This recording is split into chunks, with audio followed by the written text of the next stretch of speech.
Well, happy afternoon, everybody.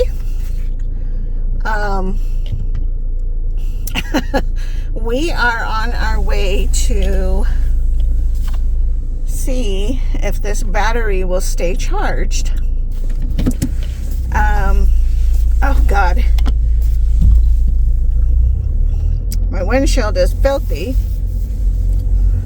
You know, Donnie was using my car for quite some time before he got his truck.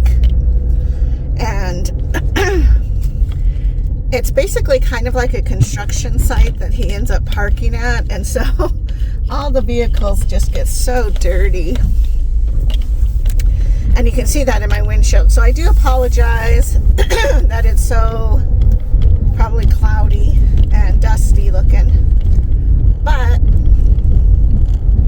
worse things could be going on right now, like the ambulance and the firefighters over here on the retirement section. Oh, there's my friend Joan. She's a cool girl.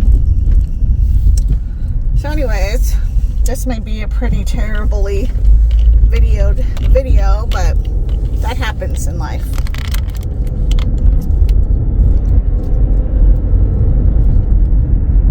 So anyways, I can't quite tell just because the windshield's so dirty. So for the last 4 days, I have been having to Uber and rearrange schedules because my battery just keeps dying. And I think it might be the alternator, which would be bad news because I certainly don't have money to fix it. But it seems like if I drive my car every day, it keeps it charged enough that it's fine. It's the weekends when I haven't charged it that it becomes a problem because it just sits. That's my uneducated mechanic point of view, though. So let me be clear on that.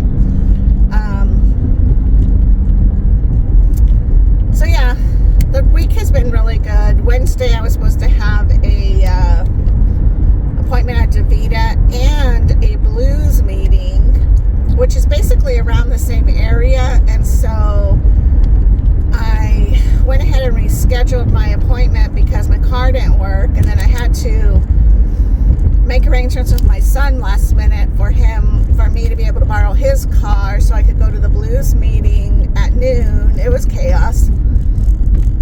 So I'm up for my TB testing, which happens once a year. So Wednesday I was supposed to probably get blood work too. I'm not quite sure, but I had to do the TB test, possibly blood work. And then today, which is Friday, I would go back for like 5 minutes, not even 5 minutes, for them to look at my arm where the injection was, see that everything's fine, and then march forward. But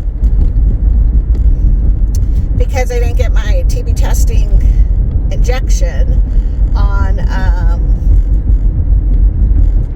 Wednesday, then there was no point in me going today.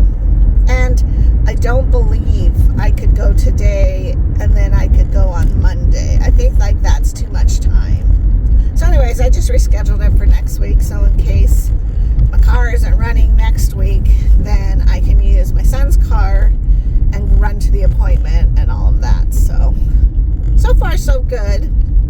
I'm going to go down here a couple of blocks, a couple of street lights, and then head back home. And then I'll probably stop in at Kohl's because I do have some Amazon returns. And then head home and just hope that that's kind of been enough. Now the cool thing is if it does die overnight, then we know that it's kind of like, yeah, it's probably the alternator or the starter or something like that. Ugh. But if it doesn't die, then Donnie easily enough tomorrow will be home to jump it, or at least be available in case I have to say, hey, my car died, come pick me up. Because Ubering is expensive. It's not the cheapest thing, and it's frustrating because it's almost like you can plan to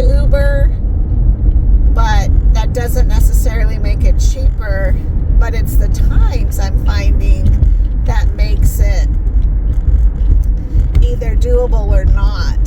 So if I try to get the Uber between like 5 and 6, it's like $5-6 more than if I go at 4 or if I go later in the evening. So I don't know. It's kind of, it's just expensive. So last night I went out because it was Thursday, but I didn't have Charlie. So I went to the school, picked him up, and then we went home for about an hour, and then his mom got home, so I was able to take him to her. And then my friends were playing at a neighborhood bar, so I caught an Uber and went over there, and then Donnie came and picked me up after band practice. But that Uber was like $12. And, you know, I know that's not like painfully expensive, but at the same time, it's also not like the cheapest thing ever. So if I had to go there and back on Uber, that would have been at least $20. And then I don't typically drink, but I had a Sprite, and then I had their burgers. Their burgers are so good, and they're only $10 for the burgers, so that's so delicious. Oh, there goes that ambulance. I don't know where they're going, but oh, they're turning this way. I better pull over so it gives them plenty of space. But anyhow, so I mean, that would have been a $30 night without tip, you know, because I mean, I don't want to be a jerk, especially for the bartender at the bar. But let me tell you, those burgers are delicious. If you're in Tucson, it's called Eddie's Cocktails, and they actually grill your burger outside their patio. So it's like a good Lord, go little car. So it's like they don't really have a kitchen, and I don't even know. I think it's like Wednesday and Thursday. Or no, Thursday and Friday, I think, is when they have their burger special. And then the other days of the week, they don't. So, I don't know. Anyways, the burgers are worth it. They're $10. They're grilled outside. They're huge. They have all the cut up fixins for them, and then they also make a big pot of beans, which are really good, kind of like refined beans, I guess.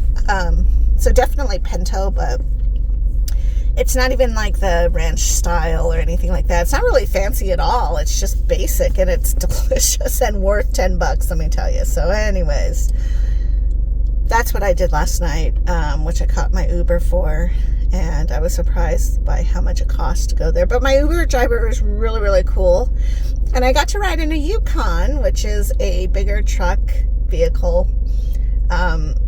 Pretty tall. So I was glad that it comes with a step, because I was like, wow, how do I even get up here? But the guy was really nice. And I think for the first time ever last week, I had a guy who I didn't like. And I'm not expecting them to be chatty with me or to be somebody they're not, I guess. But at the same time, I feel like it's such a closed, kind of awkward environment situation that I just feel like there should still be customer service. So I was surprised last week when this one driver was really like curt and very like non-social. And I'm not talking about like, tell me about your family and your religion or anything like that. I'm just talking about being just regular customer service. But I don't know. Maybe he was stressed out. Maybe it was a bad day for him. I don't know. But that was the first time I've ever experienced not having great experience with Uber or Lyft. To me, it's just fun. It's kind of fancy because, you know, you get picked up and then they have to verify it's you, and there's usually a code and so forth and so on, and it's like good fun. To me, it's like good fun. So I don't know. I know a lot of people are worried about taking Ubers or Lyft or whatever because they're like, you don't know them, they're strangers, and it's like, yes, but I don't know the bus drivers, and I don't know taxi drivers, and I don't know the cashiers at the Walmart. Like, I mean, some of them I do, but you know what I'm saying? Like, I don't know. To me, it's kind of like relax, relax, relax. It's not that big of a situation. Like, just be relaxed. It's okay. Everything's okay, you know. So I don't know.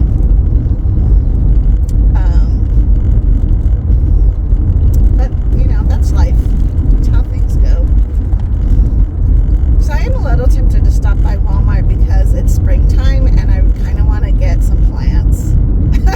I want to check their clearance plants. Probably it's going to be like snapdragons and pansies that are just going to be dying here pretty soon within the next couple of weeks because it's just too hot. Even in my shade, I'm pretty sure it's too hot still. I'm not sure about the snapdragons, but the pansies I've just never, regardless of how much I've watered them, I've made them last into May, but not by much because they just don't like this heat, even in direct shade, which is what my patio is in. So, but I did see my neighbor. She had actually a couple neighbors down has snapdragons out on her patio, and I'm just like, dang girl, because those are like probably 3.5 feet tall. They're so tall and bushy, and I'm just like envious. But I want to say that she has absolute shade, where I tend to get slivers of sun depending on the time of year. But I'm pretty certain that she gets absolute shade. So, you know, maybe her stuff will last a little bit long, but I don't know, because mine just, I don't know. I am hoping, and I'm working really hard on making sure that I keep alive several plants. I mean, you know, like I have a bunch of spider plants and I love them. They're fun. I've got a couple that are going to really bush into something exciting, but they're kind of like, my mom has them, so she gives me the babies all the time, which is wonderful. So I'm excited about that, but they're easily to get. They're, you know what I mean? Whereas my two geranium plants, Stanley and Ruby, I just want to keep alive and thriving because they're just beautiful plants. And then I have that orchid I just purchased, which is my only orchid I have right now. I'm hoping that she will continue. And then I have my Christmas cactuses. So I'm just really wanting to keep everybody alive and happy, and trying to be taking care of them, because, you know, when you start to shop plants, they're like everything else. They can get expensive, whether you're feeding them or just keeping them alive. They take time and energy. Even the ones that say that they're terribly hard to kill, it's like, no. I live in Tucson, and in Tucson it is very easy to have them killed or have them die because the heat just zaps everything. So I am determined for that. Talk to you guys later. Bye-bye.